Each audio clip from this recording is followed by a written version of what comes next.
दोस्तों बिहार बोर्ड के सभी एग्ज़ाम लगभग हो चुके हैं 12th क्लास के। बस एक एग्ज़ाम अभी बाकी है, वो हिंदी का है। और हमने जो भी क्वेश्चन आपको बताए थे उसमें से बहुत सारे क्वेश्चन आपके बिहार बोर्ड में सीधे देखने को मिले। और इंग्लिश का एग्ज़ाम हो या बायो का एग्ज़ाम हो, सभी से क्वेश्चन हमारे यहाँ से जो क्वेश्चन बताए गए हैं वो सीधे के सीधे बिहार बोर्ड में देखने को मिले हैं। तो अभी मैं हिंदी का क्वेश्चन आपको बताऊंगा और यहाँ से भी केवल पूरे 100 के 100 मोस्ट वीवीआई क्वेश्चन बताने जा रहा हूँ। और ये सारे क्वेश्चन आपको बिहार बोर्ड के जो एग्ज़ाम होने वाला है नेक्स्ट एग्ज़ाम 12th का, उस एग्ज़ाम में सीधे के सीधे देखने को मिलेंगे। तो आप वीडियो को थोड़ा सा भी स्किप मत कीजिएगा। मैं 20 से 25 मिनट के अंदर आपको 100 ऑब्जेक्टिव क्वेश्चन बता दूंगा जो कि सीधे बिहार बोर्ड के एग्ज़ाम में आपको देखने को मिलेंगे। तो इसलिए वीडियो को शुरू से लेकर एंड तक जरूर देखिएगा ताकि एक भी क्वेश्चन आपसे मिस ना हो और पूरा का पूरा नंबर आप इस विषय में लेके आए। और आप अगर इस वीडियो को पूरा देख लेते हैं, थोड़ा सा भी स्किप अगर नहीं करते हैं, तो आपका 100% गारंटी है कि बहुत सारे क्वेश्चन जो है कि इसमें से सेम टू सेम आने वाले हैं ऑप्शन के साथ। तो चलिए वीडियो को अभी से फटाफट से लाइक कर दीजिए और वीडियो को आपका बिना टाइम वेस्ट किए मैं वीडियो को शुरू करता हूं। चलिए पहला क्वेश्चन क्या है, पहला क्वेश्चन के साथ हम लोग आगे बढ़ते हैं कि पंडित राम अवतार कौन थे। पंडित रावतार कौन थे, रावतार कौन थे पंडित। तो फटाफट से आप लोग आंसर देखेंगे। राइट आंसर सी होगा ज्योतिषी और वैद्य, वो ज्योतिषी और वैद्य दोनों थे। ठीक है, चलिए वीवीआई क्वेश्चन है, जितने भी क्वेश्चन इसमें बताए जाएंगे सबके क्वेश्चन वीवीआई है, सीधे बिहार बोर्ड एग्जाम में आएंगे। और पिछले वीडियो में जो भी हमने वीडियो में क्वेश्चंस बताए थे वो सारे बोर्ड एग्जाम में देखने को मिले हैं। तो संभावना और गारंटी भी है कि इस वीडियो से भी बहुत सारे क्वेश्चन आपको आएंगे और आपको आंसर भी मिलने वाला है यहाँ पे। और आप भी आंसर जानते हैं तो कमेंट बॉक्स आप लोग के लिए खुला हुआ है, कमेंट बॉक्स में कमेंट करें अपने आंसर और रिवीजन भी करें। नहीं याद है तो याद करते चलिए। दूसरा क्वेश्चन है पंडित राम अवतार से संबंधित सही उत्तर कौन सा है। पंडित राम अवतार से, यहाँ पे देखिए थोड़ा सा टाइपिंग एरर हो गया है। पंडित राम अवतार से संबंधित सही उत्तर कौन सा है। चलिए सेकंड क्वेश्चन को टाइपिंग एरर हो गया है। थर्ड नंबर क्वेश्चन देखते हैं, त्रिशल कहानी के लेखक कौन है। त्रिश कहानी के लेखक कौन है। इसका राइट आंसर बी होगा उदय प्रकाश। उदय प्रकाश जी ये त्रिश के लेखक है। त्रिश किस प्रकार की कहानी है, त्रिश किस प्रकार की कहानी है। इसका राइट आंसर सी होगा प्रतीकात्मक कहानी है। चलिए पांचवा नंबर क्वेश्चन देखते हैं, त्रिश कहानी में पिताजी का नाम क्या है। त्रिश कहानी जो थी उसमें पिताजी कौन थे, राम स्वार्थ प्रसाद जी थे। ठीक है, यहाँ पे छठा नंबर क्वेश्चन देख लेते हैं, त्रिश में पिताजी की मृत्यु किस कारण हुई थी। जो त्रिश कहानी थी उसमें पिताजी किस कारण से उनकी मृत्यु हो गई थी। तो मानसिक सदमा व अधिक रक्तस्राव के कारण उनकी मृत्यु हो गई थी। आप सभी को ये सब क्वेश्चंस पता होंगे। 7 नंबर देखिए, त्रिश कहानी का केंद्रीय विषय किससे संबंधित है। त्रिश कहानी का केंद्रीय विषय किससे संबंधित है। चलिए इसका आंसर नीचे लिखे हुए देखते हैं कहाँ पे इसका आंसर है। राइट आंसर सी पे दिख रहा है, राइट आंसर सी पे दिख रहा है, शिक्षा कहानीकार के पिता से, कहानीकार के पिता से। राइट आंसर सी पे। ठीक है, 8 नंबर है, त्रिश शब्द का अर्थ कौन सा है। त्रिश शब्द का अर्थ क्या है, त्रिश शब्द का क्या अर्थ है। तो इसमें राइट आंसर सी होगा विषैला। विषैला छिपकली, विषैला छिपकली को ही त्रिश कहा गया है कहानी में। पीली त्रिछ वाली लड़की किसकी रचना है। पीली छतरी वाली लड़की किसकी रचना है। तो इसका राइट आंसर हो जाएगा बी उदय प्रकाश। उदय प्रकाश की रचना है पीली छतरी वाली लड़की। 10 नंबर क्वेश्चन देखिए, टूटा हुआ पुल किस लेखक की रचना है। टूटा हुआ पुल किस लेखक की रचना है। इसका राइट आंसर देखिए कहाँ पे, इसका राइट आंसर बिल्कुल ए पे आपको दिख रहा है, उदय प्रकाश। उदय प्रकाश। चलिए 10 क्वेश्चन हम लोगों ने बना लिया। आप 10 में कितना सही किए वो भी कमेंट कीजिएगा। ठीक है, 11 नंबर देखिए, 11 नंबर, उदय प्रकाश ने किस पत्रिका में काम किया है। उदय प्रकाश ने कौन सी पत्रिका थी जिसमें उदय प्रकाश ने काम किया था। इसका राइट आंसर सी होगा, यहाँ पे दिनमान में काम किया था। ठीक है, 12 नंबर क्वेश्चन देखते हैं, अरेवा परेवा क्या है। अरेवा परेवा क्या है। तो इसका राइट आंसर होगा बी कहानी संग्रह है। अरेवा परेवा कहानी संग्रह है। मोस्ट वीवीआई क्वेश्चन चल रहे हैं, आप लोगों को वीडियो थोड़ा सा भी नहीं स्किप करना है, पढ़ते जाना है और बनाते जाना है। और बोर्ड एग्जाम में भी ऐसे ही करना है। ठीक है, जे कृष्णमूर्ति का पूरा नाम क्या है। इसका राइट आंसर देखते हैं, जे कृष्णमूर्ति का राइट नाम मतलब पूरा नाम क्या है। इसका राइट आंसर हो जाएगा जिद्दू कृष्णमूर्ति। जिद्दू कृष्णमूर्ति है जे कृष्णमूर्ति का राइट नाम। ठीक है, यानी पूरा नाम। अब देखिए जे कृष्णमूर्ति का जन्म कब हुआ। जे कृष्णमूर्ति का जन्म कब हुआ। 14 का राइट 14 नहीं, एक मिनट रुक जाइए। चलिए 14 नंबर क्वेश्चन पढ़िए, जे कृष्णमूर्ति का जन्म कब हुआ? तो जे कृष्णमूर्ति का जन्म 1895, राइट आंसर बी पे दिख रहा है। 15 नंबर क्वेश्चन देखते हैं, जे कृष्णमूर्ति का जन्म स्थान कहाँ है? जे कृष्णमूर्ति का जन्म स्थान कहाँ है? राइट आंसर सी होगा, मदनपल्ली चित्तूर में। मदनपल्ली चित्तूर में है। जे कृष्णमूर्ति के माता पिता कौन थे? जे कृष्णमूर्ति के माता पिता कौन थे? चलिए राइट आंसर देखते हैं, नीचे लिखा हुआ है। राइट आंसर यहाँ पे आपको बताना है, जे कृष्णमूर्ति के माता पिताजी कौन थे? तो इनके माता पिताजी नारायण तथा संजीव अम्मा थी। नारायण तथा संजीव अम्मा थी। 17 नंबर देखिए, जे कृष्णमूर्ति को किस रूप में जाना जाता है? जे कृष्णमूर्ति को किस रूप में जाना जाता है? तो विश्व शिक्षक के रूप में जे कृष्णमूर्ति जी को जाना जाता है। 18 नंबर देखिए, शिक्षक पाठ के लेखक कौन है? शिक्षा पाठ के, जो शिक्षा पाठ 12th क्लास में है उसके लेखक कौन है? उसके लेखक हैं जे कृष्णमूर्ति। जे कृष्णमूर्ति ने शिक्षा पाठ को लिखा था। जे कृष्णमूर्ति के अनुसार जीवन का अर्थ क्या है? जे कृष्णमूर्ति के अनुसार जीवन का अर्थ क्या है? तो इसका राइट आंसर देखते हैं कहाँ पे है। तो अनिश का राइट आंसर हो जाएगा सी, सत्य की खोज। सत्य की खोज जीवन की खोज है। 20 नंबर है जो क्वेश्चन मोस्ट वीवीआई क्वेश्चन यहाँ पे बन रहा है। आप लोग अभी तक वीडियो को लाइक नहीं किए तो लाइक कर दीजिए और सभी वीडियो को देखिए। मात्र 20 से 25 मिनट के अंदर हम आपको 100 के 100 क्वेश्चन कराएंगे, जो कि सीधे बिहार बोर्ड में आने की पूरी संभावनाएं बन रही है। ठीक है, चलिए 20 नंबर क्वेश्चन पढ़िए ध्यान से। लिखा है, जे कृष्णमूर्ति के अनुसार मेघा कहाँ नहीं हो सकती थी है? मेधा कहाँ नहीं हो सकती? जे कृष्णमूर्ति के अनुसार मेधा कहाँ नहीं हो सकती है? तो जहाँ भय हो वहाँ मेधा नहीं हो सकती है। जे कृष्णमूर्ति के अनुसार ही कहा गया है। जे कृष्णमूर्ति का निधन कब हुआ? अब देखिए, जे कृष्णमूर्ति का निधन कब हुआ ये बताना है।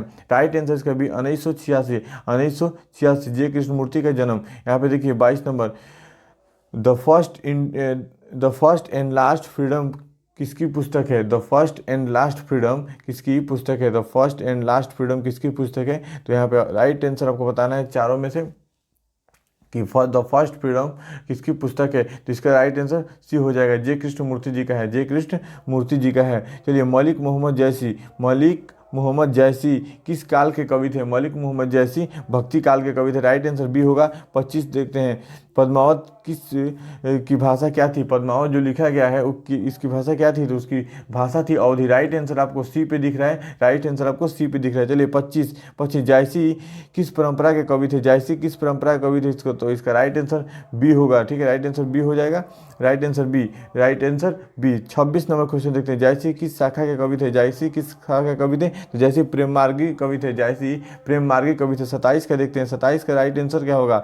जायसी की कौन सी रचना नहीं है? जैसे कि कौन सी रचना नहीं है? जैसे कि कौन सी रचना नहीं है? इसका राइट आंसर डी होगा, मृगावती राइट आंसर होगा। ठीक है, 28 नंबर देखते हैं, जायसी का निवास स्थान कहाँ था? जायसी का निवास स्थान कहाँ था? जायसी का निवास स्थान कहाँ था? जायसी का निवास स्थान कहाँ था? तो Jais Amethi right answer B पे दिख रहा है। चलिए 29 नंबर देखते हैं। 29 नंबर, जायसी किस प्रकार के संत थे? जायसी किस प्रकार के संत थे? तो वो सूफी संत थे। जायसी सूफी संत थे, सबको पता होना चाहिए ये क्वेश्चन, बिल्कुल मोस्ट इंपॉर्टेंट क्वेश्चन था वो। जायसी किस प्रकार के संत थे? जायसी के काव्य का प्रमुख रस कौन सा है? जायसी के काव्य का प्रमुख रस कौन सा है? राइट आंसर सी होगा, श्रृंगार। सी होगा, श्रृंगार। सूरदास किस काल के कवि है? सूरदास किस काल के कवि है? तो इसका राइट आंसर देखिए, राइट आंसर ए पे दिख रहा है। राइट आंसर ए पे दिख रहा है, सूरदास भक्ति काल के कवि थे। सूरदास भक्ति काल के कवि थे।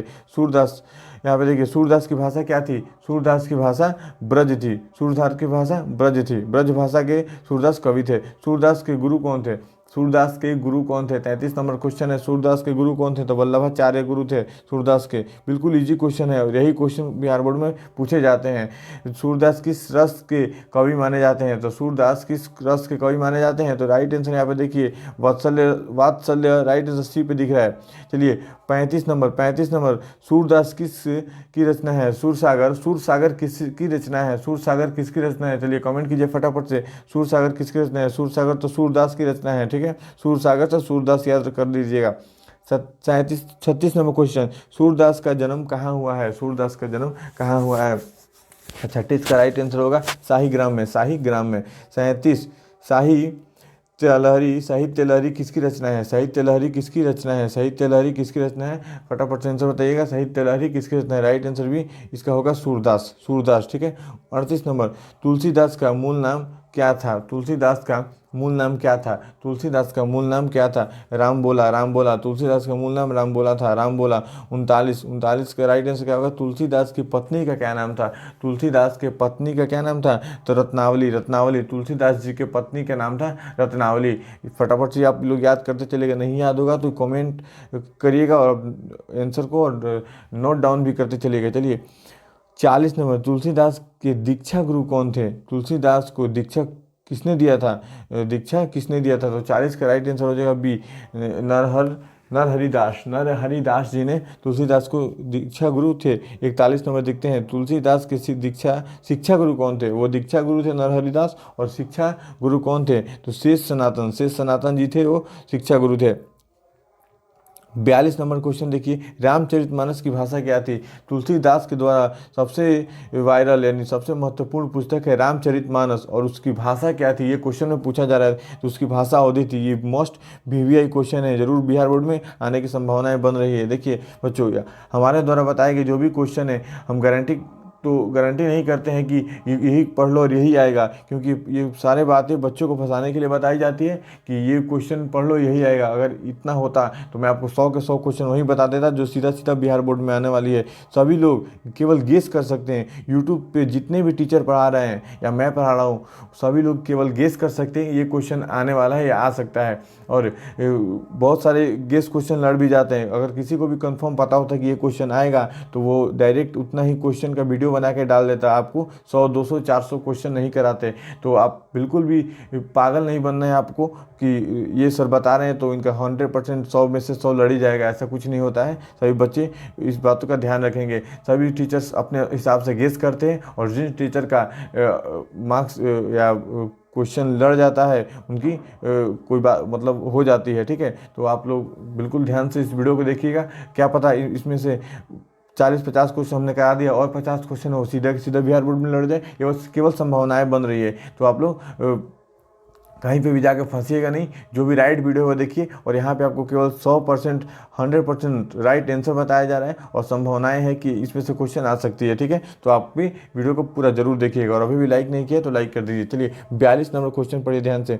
42 नंबर, रामचरितमानस की भाषा क्या थी? तो रामचरितमानस की भाषा अवधी थी, जैसे कि मैंने बताया। चलिए 43 नंबर देखते हैं, रामचरितमानस क्या है? रामचरितमानस क्या है? तो इसका राइट आंसर देखते हैं कहाँ पे, यहाँ पे देखिए, रामचरितमानस क्या है? 43 का राइट आंसर सी होगा महाकाव्य है, महाकाव्य है। ठीक है, 44 नंबर देखिए, तुलसीदास किस काल के कवि थे? तुलसीदास किस काल के कवि थे? 44 का राइट आंसर ये होगा भक्ति काल के। तुलसीदास जी भी भक्ति काल के कवि थे। 45 नंबर देखिए, तुलसीदास की कौन सी रचना नहीं है? इसमें से कौन सी रचना है जो कि तुलसीदास जी की नहीं है? तो ये है राधा रस स्तुति। राधा रस स्तुति तुलसीदास की नहीं थे। ठीक है, तुलसीदास के पद किस कृति से लिए गए हैं? तुलसीदास के पद किस कृति से लिए गए हैं? तुलसीदास के पद किस कृति से लिए गए हैं? तो 46 का राइट आंसर होगा विनय पत्रिका। विनय पत्रिका। 47 क्वेश्चन हम लोग कर चुके हैं।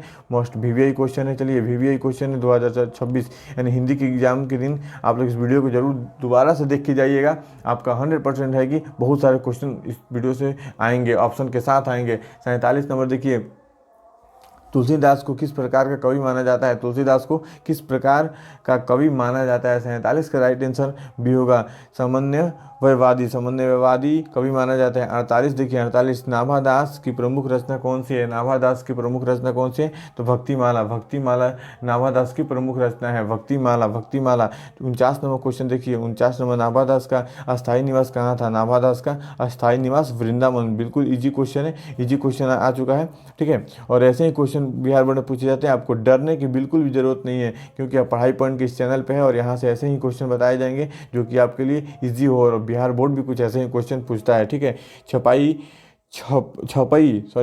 छंद कैसा है? छपई कैसा छंद है? तो छपई एक 6 पंक्ति का छंद है, 6 पंक्ति का छंद है। राइट आंसर सी पे है। नाभादास के गुरु कौन थे? नाभादास के गुरु कौन थे? 51 का राइट आंसर हो जाएगा सी, स्वामी अग्रदास। स्वामी अग्रदास। भक्तिमाला के कुल कितने छप्पे हैं? भक्तिमाला के कुल कितने छप्पे हैं? तो इसका राइट आंसर 52 का राइट आंसर सी हो जाएगा 316। ठीक है, राइट आंसर सी। 53 नाभादास की रचना भक्तिमाला किस विद्या की है? नाभादास की रचना माला किस विद्या की रचना है? 53 का राइट आंसर हो जाएगा बी, जीवन काव्य, जीवनी काव्य, जीवनी काव्य। 54 छप छपई छंद में कुल कितनी पंक्तियाँ होती है? छपई छंद में कुल कितनी पंक्तियाँ होती है? तो राइट आंसर सी 6 हो जाएगा, ठीक है। 55 भक्ति माला में किसका वर्णन किया गया है? भक्ति माला में किसका वर्णन किया गया है? राइट आंसर यहाँ पे बी पे संतों का किया गया वर्णन, ठीक है। चलिए 56 नंबर, जे कृष्णमूर्ति का संबंध किस विषय से अधिक है? जे कृष्णमूर्ति का संबंध किस विषय से अधिक है? जे कृष्णमूर्ति का संबंध किस विषय से अधिक है? तो इसका राइट आंसर सी, शिक्षा व दर्शन। शिक्षा व दर्शन। मैं क्वेश्चन को 2-3 बार पढ़ दे रहा हूँ ताकि आपका वीडियो देखने के साथ ही याद हो जाए, ठीक है। जे कृष्णमूर्ति किस प्रकार की शिक्षा पर बल देते हैं? जे कृष्णमूर्ति किस प्रकार के शिक्षा पर बल देते हैं? तो राइट आंसर सी, स्वतंत्र एवं भयमुक्त शिक्षा। स्वतंत्र एवं भयमुक्त शिक्षा पर जे कृष्णमूर्ति बल देते हैं। चलिए 47 नंबर क्वेश्चन देखिए, सॉरी 58 नंबर क्वेश्चन देखिए, जे कृष्णमूर्ति के अनुसार भय का परिमाण क्या होता है? भय का परिमाण क्या होता है? जे कृष्णमूर्ति के अनुसार भय का परिमाण क्या होता है? तो भय का परिमाण होता है मेधा का अभाव। मेधा का अभाव हो जाता है, भय का परिमाण होता है, यानी भय रहेगा तो मेधा नहीं आएगी। ऐसा भी क्वेश्चन आया था। द ओनली रेवोल्यूशन किसकी रचना है? द ओनली रेवोल्यूशन किसकी रचना है? राइट आंसर सी, जे कृष्णमूर्ति की है, जे कृष्णमूर्ति की, ठीक है। यहाँ पे देखिए 60 नंबर है, ये भी एक बुक है, education and the significance of life, किस लेखक की पुस्तक है? 60 का राइट आंसर हो जाएगा बी, ये भी जे कृष्णमूर्ति की रचना है। जे कृष्णमूर्ति से बहुत सारे क्वेश्चन आने वाले हैं, इसलिए मैंने बहुत सारे क्वेश्चन लिया है। त्रिश कहानी किस विद्या से संबंधित है? त्रिश कहानी किस विद्या से संबंधित है? तो राइट आंसर कहानी हो जाएगा। त्रिश एक कहानी है, क्वेश्चन में ही आपको आंसर मिला होगा।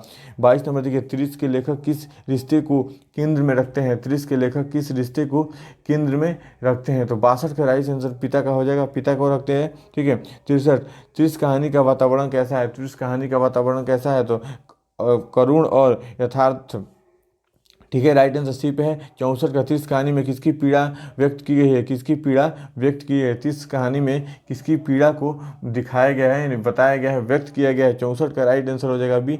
64 का राइट आंसर पिता के लेखक के पिता के, ठीक है।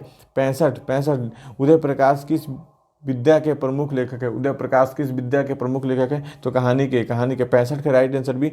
66 पोल गुमराह का स्कूटर किस लेखक की रचना है? पोल गुमराह का स्कूटर किस लेखक की रचना है? तो उदय प्रकाश जी की रचना है, ठीक है, याद रखिएगा। 67 नंबर, अरेवा परिवार किस प्रकार की रचना है? ये क्वेश्चन दोबारा रिपीट हो रहा है, चलिए आपको कमेंट करना है। अरेवा परिवार कौन सी रचना है? मैंने ऊपर ही बताया था, इसका आंसर आप कमेंट कीजिएगा, ठीक है। नहीं पता होगा तो कमेंट में वो भी कर दीजिएगा, नहीं पता है मैं आपको आंसर डायरेक्ट वहाँ से बता दूंगा, लेकिन आपको ये क्वेश्चन बताना है क्योंकि ये क्वेश्चन दोबारा से रिपीट हो चुका है। चलिए 68 नंबर, उदय प्रकाश की रचनाओं में किसकी चित्रण प्रमुख है? उदय प्रकाश की रचनाओं में किसकी चित्रण प्रमुख है? ऑप्शन नंबर सी, आधुनिक जीवन की विडंबनाएं। आधुनिक जीवन की विडंबनाएं। 69 नंबर, मलिक मोहम्मद जायसी की भाषा शैली कैसी थी? मलिक मोहम्मद जायसी की भाषा शैली कैसी थी?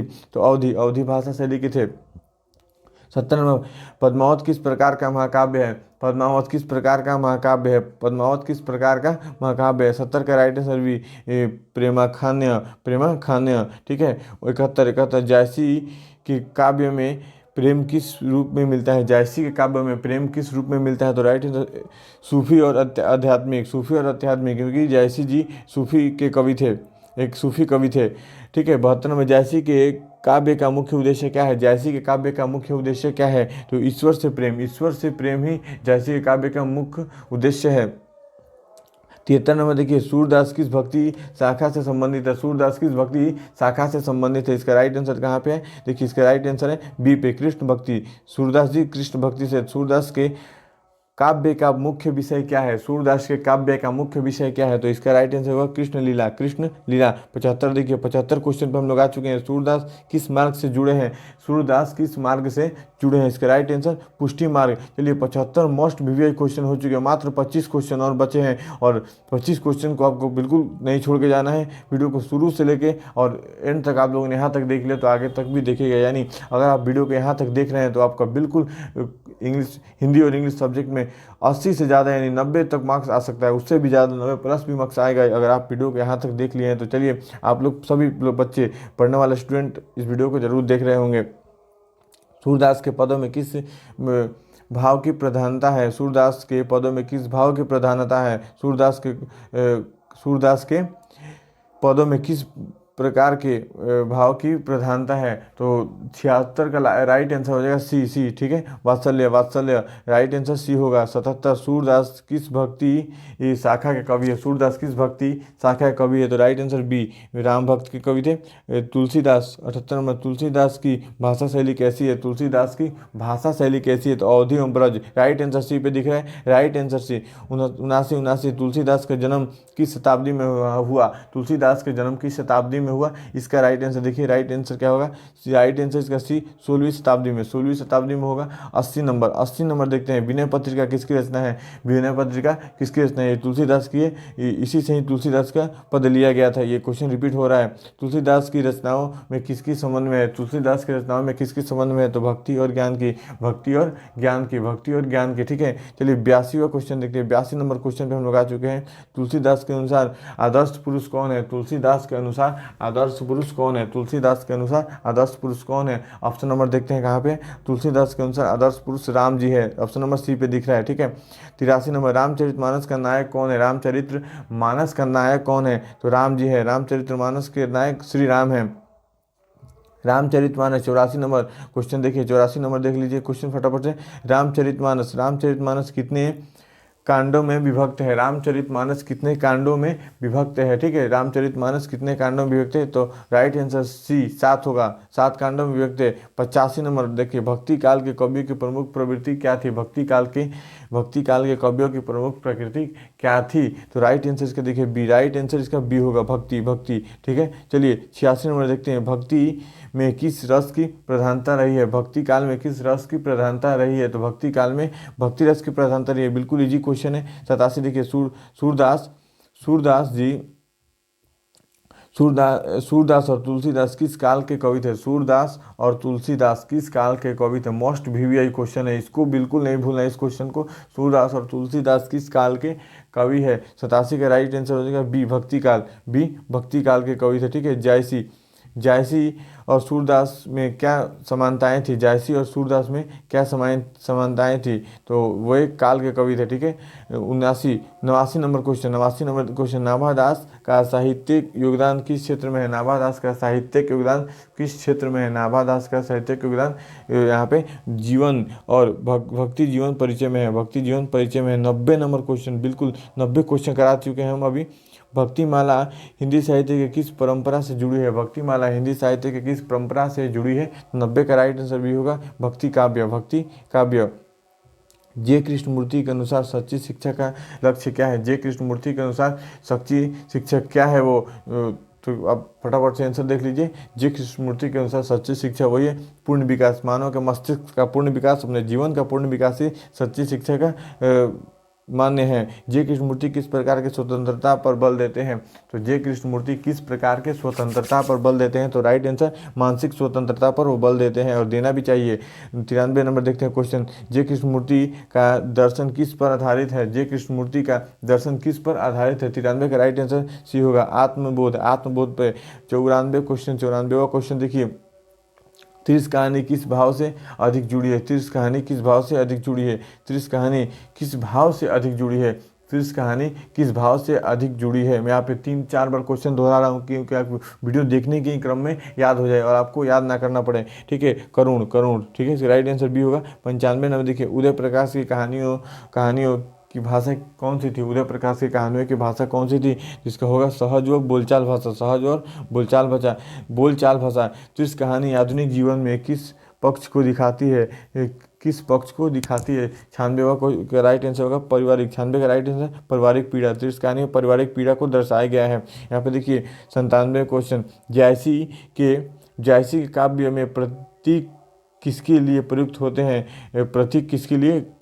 होते हैं? चलिए ऑप्शन नंबर इसका राइट आंसर हो जाएगा, इसका राइट आंसर चलिए फटाफट से आप कमेंट कीजिए। इसका राइट आंसर मैं आपको अभी बताता हूँ। 97 का राइट आंसर सी होगा आध्यात्मिक सत्य। देखिए आपको आंसर कमेंट करना है, आपको जो भी आंसर पता है वो कमेंट करना, नहीं पता है तो आपको वीडियो देख लेना है, आपको याद हो जाएगा, ठीक है। चलिए 98 नंबर, सूरदास के काव्य में बाल कृष्ण का चित्र किस रूप में है? सूरदास के काव्य में बाल कृष्ण का चित्र किस रूप में है? तो बालक के रूप में है। कृष्ण भगवान को बालक के रूप में सूरदास जी ने दिखाया है। यहाँ पे 99 नंबर क्वेश्चन देखिए, तुलसीदास की लोकप्रियता का मुख्य कारण क्या है, तुलसीदास की लोकप्रियता का मुख्य कारण क्या है, सरल भाषा व लोक भाव, सरल भाषा व लोक भाव। राइट, अब देखिए बिल्कुल VVI क्वेश्चन है।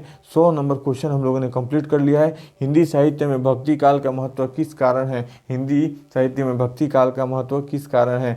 तो इसमें से चारों में से राइट आंसर हो जाएगा जन भाषा में शक्ति, जन भाषा में शक्ति, जन भाषा में शक्ति क्या है, हिंदी साहित्य का भक्ति का महत्व का कारण है जन भाषा में शक्ति। तो चलिए हम लोगों ने पूरे के पूरे 100 VVI क्वेश्चन आप लोगों को करा दिया है, जो कि सीधे बिहार बोर्ड के 2026 के एग्जाम जो हिंदी का होने वाला है उसमें पूरे के पूरे गारंटी के साथ ऐसे क्वेश्चन आपको देखने को मिलेंगे ऑप्शन के साथ। तो आप लोग भी अपना हिंदी के मार्क्स को पूरा इंक्रीज कीजिए और 90+ मार्क्स लेके आइए हिंदी के इसमें, और बिल्कुल भी मार्क्स नहीं कटने दिया जाएगा। और आपको पत्र और आवेदन कैसे लिखते हैं, उसका राइट फॉर्मेट क्या होता है, इसका वीडियो भी मैंने बना दिया है, जो कि आपको कमेंट डिस्क्रिप्शन में लिंक मिल जाएगा, वहाँ से देख सकते हैं। और उस वीडियो को भी आप देख लीजिएगा, ताकि आपको लिखने का क्रम पता लगे और आपका एक भी नंबर पत्र आवेदन से ना कटे। और कौन कौन से निबंध भी 8 नंबर का आता है, और 8 नंबर का निबंध कैसे लिखेंगे ताकि 8 में 8 नंबर मिले, उसका भी वीडियो हम लोगों ने ऑलरेडी बना दिया है। और 10 ऐसे इंपॉर्टेंट 10 ऐसे मोस्ट इंपॉर्टेंट VVI निबंध बताए हैं जो कि सीधे बिहार बोर्ड में आने वाले हैं। तो उस वीडियो को जाके देख लीजिएगा, आपका हिंदी में बिल्कुल 90+ मार्क्स आएगा, क्योंकि आपने हमारे चैनल के साथ जुड़ के पूरी अच्छे से पढ़ाई की है जितना हमने बताया है। अगर आपने पढ़ाई किया है तो आपका मार्क्स बहुत अच्छा आएगा। तो सभी स्टूडेंट को पहले ही best of luck, all the very best of luck. तो मिलते हैं किसी अगले वीडियो में, तब तक के लिए जय हिंद।